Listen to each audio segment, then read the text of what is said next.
Apakah kelebihan syafaat? Yang kita nak sangat syafaat ni, apa lebih dia ni? Riwayat Imam Muslim, sesungguhnya Allah akan mengeluarkan suatu kaum dari neraka kerana syafaat.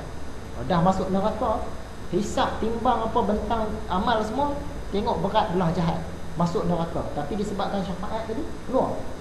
Tu kelebihan syafaat.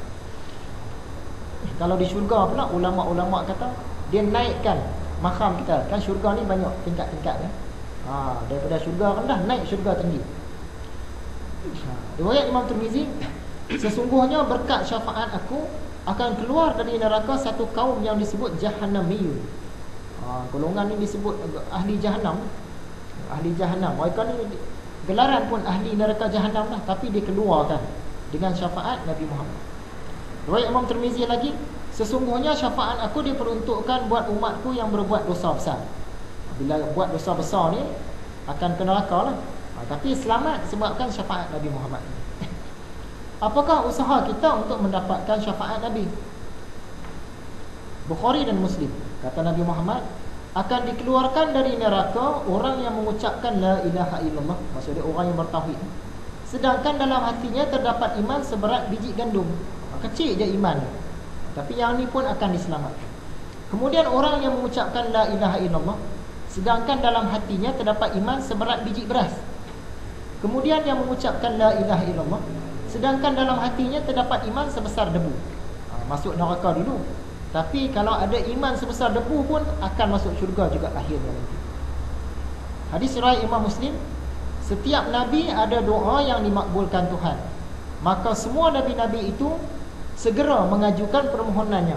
Nabi-nabi ni minta doa waktu zaman dia juga, tetapi aku ada menyimpan doaku itu untuk memberi syafaat kepada umatku pada hari kiamat nanti, dan ia akan dicapai insya-Allah oleh orang yang mati tanpa mempersekutukan Allah. Jadi kita nak syafaat Nabi ni mati dalam keadaan bertauhid lah, tidak mempersekutukan Allah. Ini yang kena hati-hati. Kalau orang kata Allah duduk di mana? Allah duduk di atas langit.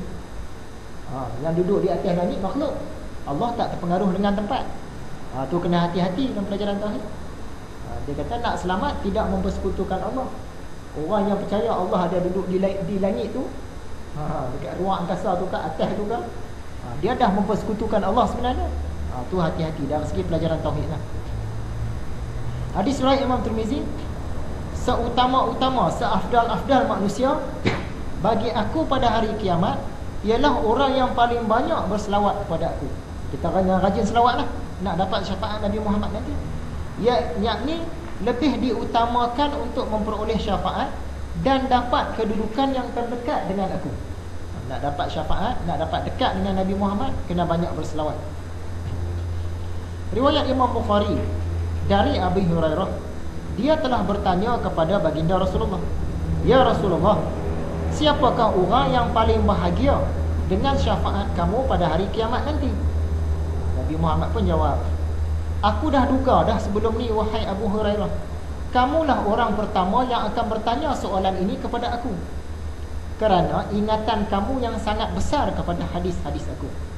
Abu Hurairah ni orang yang banyaklah meriwayatkan hadis, sebab dia dengar tu terus dia ingat banyak hadis daripada riwayat Abu Hurairah.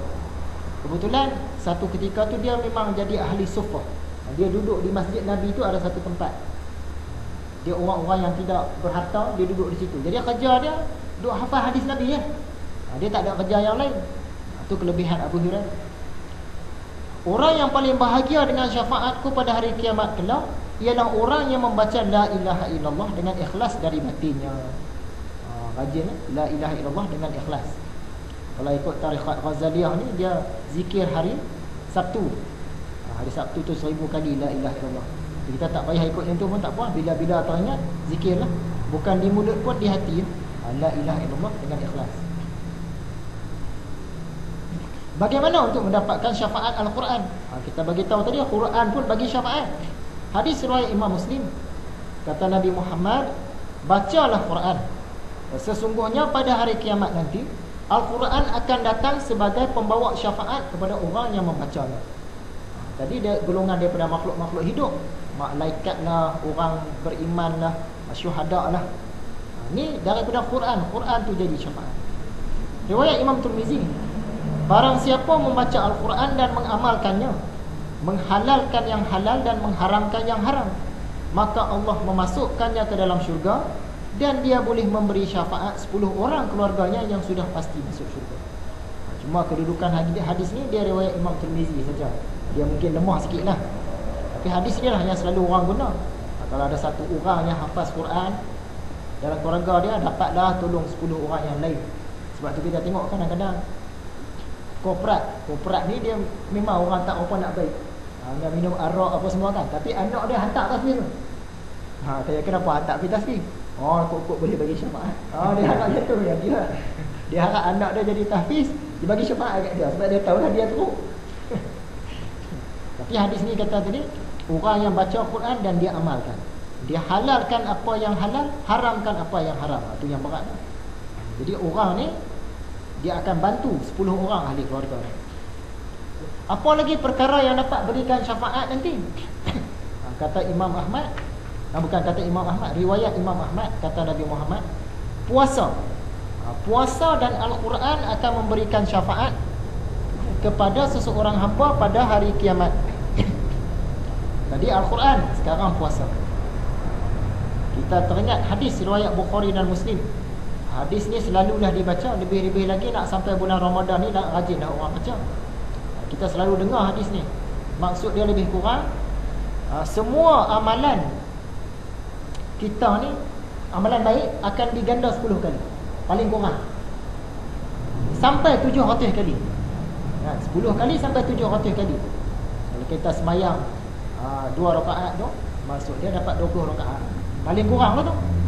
Kalau lebih lagi dapat 1400 rakaat. Adik ganda. Tu contoh yang mudah. Kita buat satu amalan baik, Tuhan memang ganda dah 10 kali, paling kurang. Paling banyak 700 kali. Tapi kalau buat amalan jahat, sekali-sekali itulah. Nak tunjukkan rahmat dan kasih sayang Tuhan tu. Kecuali puasa.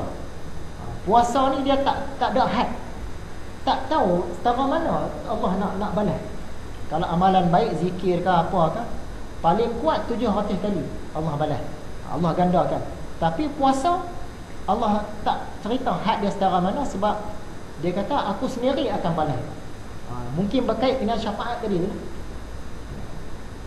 Jadi orang yang puasa ni ada 2 kegembiraan. Yang pertama, dia seronok masa nak buka puasa. Satu lagi masa nak jumpa Tuhan dia.